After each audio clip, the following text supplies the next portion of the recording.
మీడియాతో ప్రకాష్ జవదేకర్ మాట్లాడుతున్నారు. లైవ్ ద్వారా చూద్దాం. Schedule caste, schedule tribe, OBC और बाकी जो भी है जिनको मदद की जरूरत है उसके लिए सरकार समर्पित है, उसको पहले नहीं। ये मोदी सरकार की पहचान है। मैं जस्ट 1 मिनट में फिर से गिनाऊंगा। मोदी सरकार के 9 साल के 9 बड़ी उपलब्धि। 1, विकास की राजनीति की।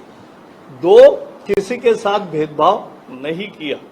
3, देश को प्रथम माना। दूसरा, कोई इंडिविजुअल स्वार्थ या इंडिविजुअल कुछ नहीं, देश ही देश।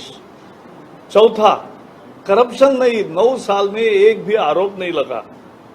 5वां, एक स्थिरता लाई भारतीय राजनीति में और नेतृत्व दिया। 24 घंटे काम करने वाली सरकार है, सुशासन दे रही है।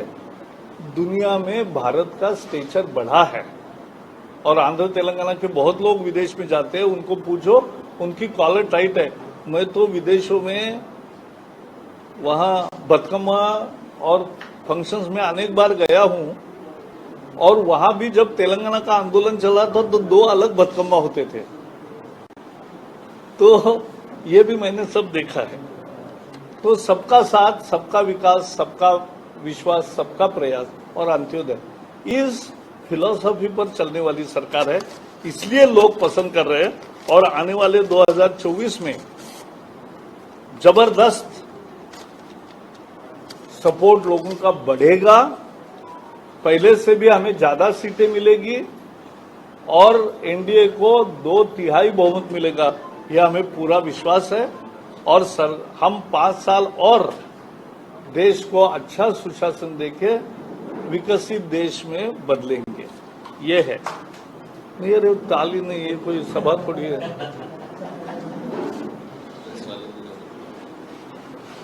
अच्छा, सबसे किसान का मैं 2 ही बातें मैं करने वाला हूं, 2 मुद्दे रखने वाला हूं। किसान की 40 साल से जो लड़ाई थी वो लाभकारी मूल्य के लिए थी, रेम्यूनरेटिव प्राइसेस। किसान गरीब इसलिए होता गया कि उसको उसके उपज की कीमत अच्छी नहीं मिल रही थी, और इसलिए देश भर में आंदोलन चले। और उनकी मांग थी कि हमें न्यायोचित मूल्य मिलना चाहिए, हमें लाभकारी मूल्य मिलना चाहिए, हमें फायदे में होना चाहिए खेती।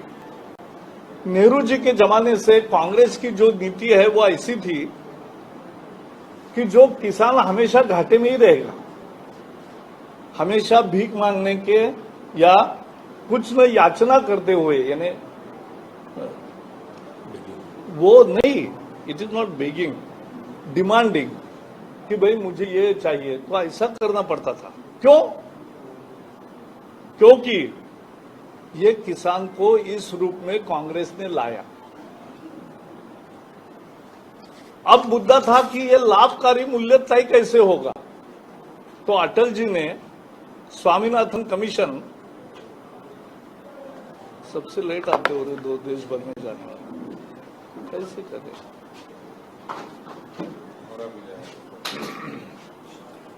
तो अटल जी ने स्वामीनाथन के अध्यक्षता में कमीशन नियोजित किया। कमीशन ने अपना रिपोर्ट 2004 में दे दिया, लेकिन चुनाव में हमारी सरकार हार गई, यूपीए की आ गई, टीआरएस मंत्री, केसीआर मंत्री बन गए, शरद पवार एग्रीकल्चर मिनिस्टर बने।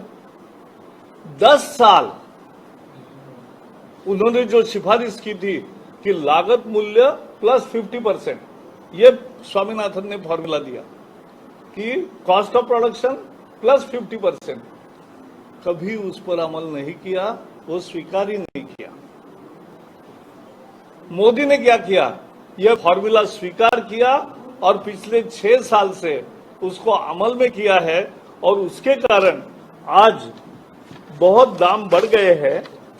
और दाम कितने बढ़े हैं कि पैडी का एमएसपी 1345 था, 1345 इन 1314, अभी कितना है 2203, 63% इंक्रीज।